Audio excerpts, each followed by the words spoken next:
أعوذ بالله من الشيطان الرجيم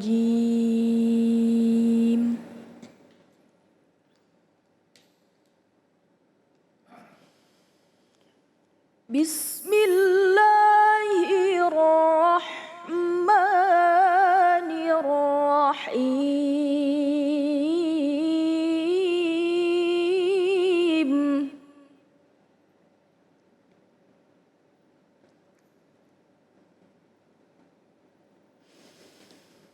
قد أفلح المؤمنون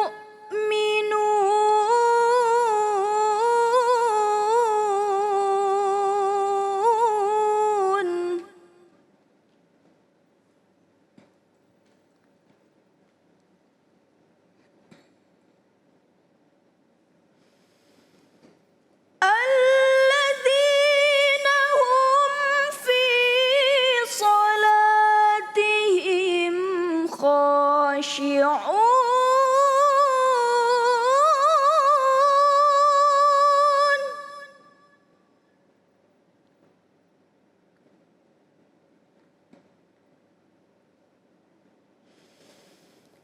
الذين هم في صلاتهم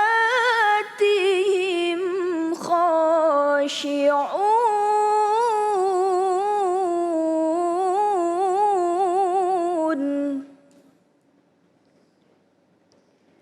صدق الله العظيم.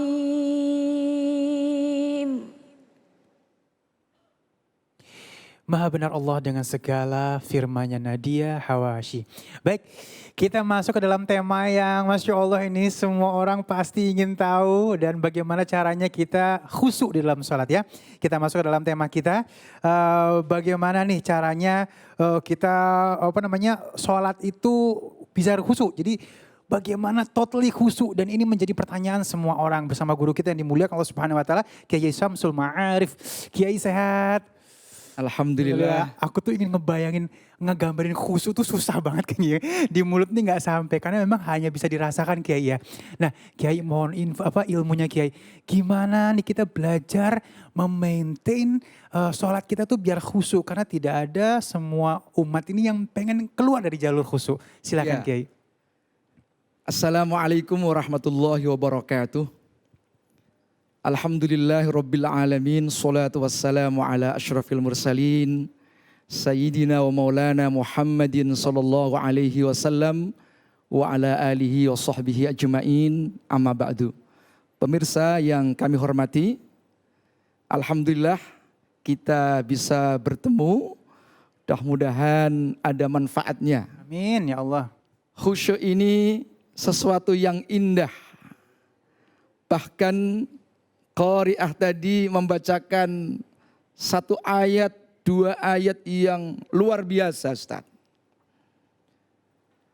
Qad aflahal mu'minuna alladzina hum fi salatihim khashi'un. Qad aflaha, sungguh berbahagia. Siapa al-mu'minuna, orang-orang yang beriman kepada Allah, alladzina hum fi salatihim khashi'un, mereka yaitu ketika melaksanakan sholat penuh dengan kekhusyuan.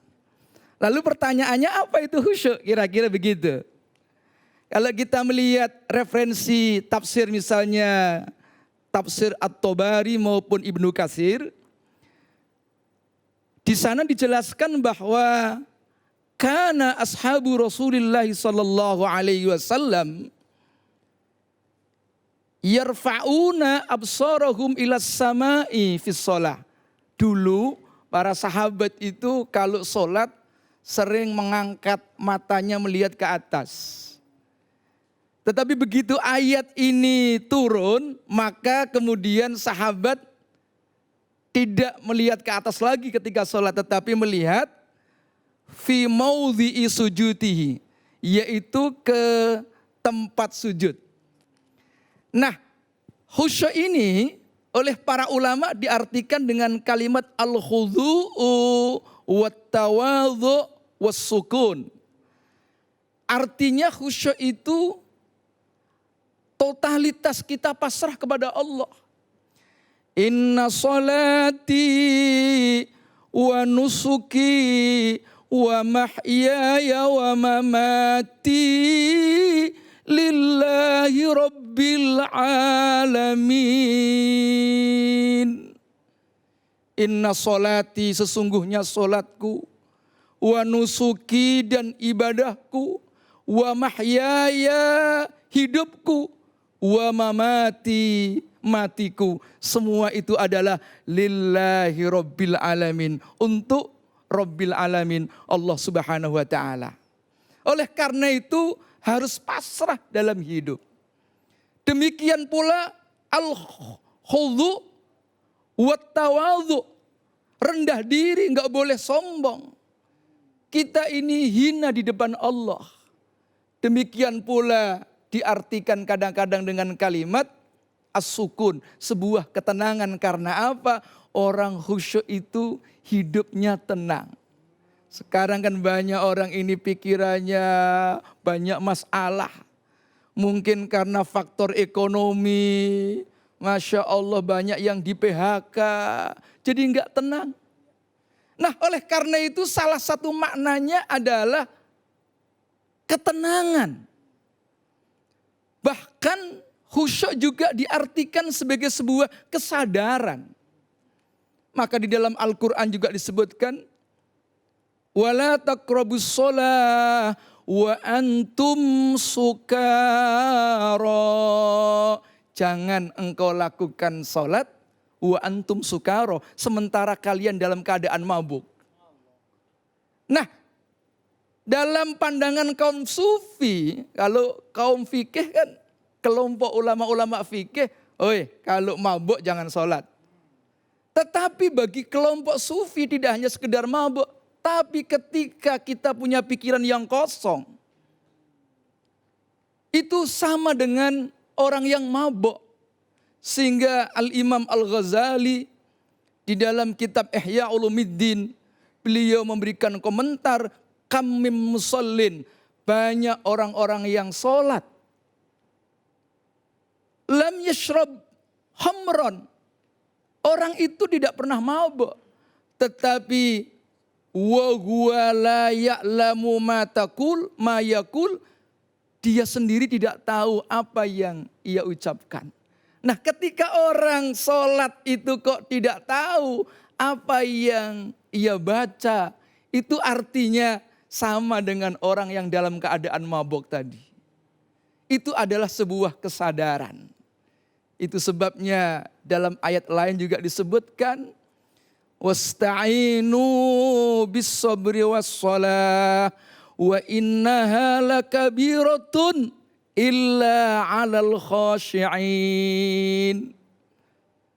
Jadi salat itu lakabiratun, berat rasanya. Kenapa berat? Karena memang banyak orang salat itu banyak pikiran-pikiran yang model-model, tidak berkonsentrasi. Oleh karena itu, illa 'alal khashi'in, hanya orang-orang yang khusyuk. Kalau demikian, mafhum mukhalafahnya atau badi' muqabalahnya, orang yang sholatnya khusyuk itu ya la saghiratun, ringan sekali. Jadi kalau kita ini sudah terdengar azan, kita secara otomatis digerakkan hatinya untuk segera melaksanakan ibadah. Nah, khusyuk ini tentu harus dimulai dari sebelum sholat. Banyak orang bertanya, bagaimana sih kita agar sholat khusyuk? Kadang-kadang saya sendiri ini Ustadz ngomong begini belum tentu sholatnya khusyuk. Harus dimulai dari awal, misalnya menata diri, persiapan diri, wudhu secara benar. Lalu berpakaian, ya, khudhu zinatakum, ya, harus berhias diri. Supaya apa? Persiapan sholat itu dengan cara yang betul-betul baik. Lalu begitu kita takbir, betul-betul kita ini penuh kesadaran menghadap Allah Subhanahu wa taala. Siapa orang-orang yang khusyuk itu? Mereka adalah alladzina yadhunnuna annahum mulaqu rabbihim, yaitu yang selalu siap diri, punya keyakinan yang kuat, yaitu ketika menghadap Tuhan mereka. Jadi ketika kita sholat betul-betul mempersiapkan diri secara baik, wa annahum ilaihi rajiun, mereka juga punya keyakinan sewaktu-waktu akan kembali kepada Allah. Jadi yang namanya khusyuk itu kita betul-betul konsentrasi, kita betul-betul rendah diri, betul-betul pasrah kepada Allah dengan penuh ketenangan, sehingga apa? Yang kita harapkan akan mendapatkan perasaan menggembirakan. Jadi ibadah itu menyenangkan, itu sebabnya para ulama sufi menyebut bahwa khusyuk itu adalah mauhib, anugerah, fadlum minallah. Jadi tidak semua orang bisa nyampe pada tingkatan khusyuk, namun demikian harus ada latihan-latihan terus-menerus. Mudah-mudahan dengan latihan-latihan ini kita semua bisa beribadah penuh dengan kehusyukan. Amin ya rabbal Terima kasih. alamin. Billahi taufiq wal hidayah. Assalamualaikum warahmatullahi wabarakatuh. Assalamualaikum warahmatullahi wabarakatuh. Baik, ada satu pertanyaan nih Kiai, Masya Allah ya. Tapi kalau ngomongin khusyuk tadi Kiai nerangin aja aku udah happy banget. Aku udah kebayang tuh bagaimana kita menemukan titik khusyuk di dalam ibadah. Senangnya luar biasa pastinya ya. Masya Allah. Baik, mohon izin Kiai, ini ada pertanyaan dari Nita Dina. Ya, Nita Dina. Apa yang harus dilakukan ketika kita lupa jumlah rokaat sholat? Nah, ini salah satu ciri nggak khusyuk nih. Tiba-tiba, oh berapa ya? 3 apa 4 nih? Silakan Kiai. Iya, jadi semua orang pasti merasakan itu. Pernah. Kadang-kadang tiba-tiba kita sholat itu ini berapa ini? Rakaat kita ini dapat 2 rakaat atau 3 rakaat. Nah dalam kajian fikih ketika kita lupa, maka yang harus kita ambil itu rokaat yang sedikit. Ya. Jadi misalnya 2 apa 3, yang kita ambil 2. Duanya. Berbeda kalau kita hutang kepada orang lain. Kita ini kadang-kadang ya suka masuk ke warung, tiba-tiba makan kerupuk. Itu suka lupa juga ngambilnya berapa. Ini ngambil 3 apa 2. Kalau makan di warung maka pilihan kita adalah yang paling banyak. Paling banyak biar ya, aman. Jadi ngambil kalau begitu 3 deh. Gitu. Tapi kalau sedang sholat, apakah 2 rakaat apa 3 rakaat, maka yang kita ambil adalah 2 rakaat. 2 rakaatnya. Nah demikian pula kalau kita ini lupa terhadap ya hal-hal yang berkenaan dengan sholat. Ada istilah ya hayat, ada istilah ab'ad. Kadang-kadang orang misalnya sholat subuh tidak baca kunut bagi yang pengikut madhab syafi'i, itu oleh madhab syafi'i dianggap sebagai sunnah ab'ad. Maka ketika lupa dianjurkan untuk sujud syahwi. Sujud karena ada faktor kelupaan. Ya. Oh Masya Allah tuh ya. Ambil yang paling dikit, yang paling banyak. Masya Allah ya. Dan mudah-mudahan kita terus khusyuk di dalam salat-salat kita. Baik, terima kasih Kiai. Dan nanti kita akan bertemu dengan guru-guru kita lagi dengan tema yang Masya Allah nih ya. Rumah tangga yang harus terjaga. Jangan kemana-mana, tetap bersama kami di Cahaya Hati Indonesia.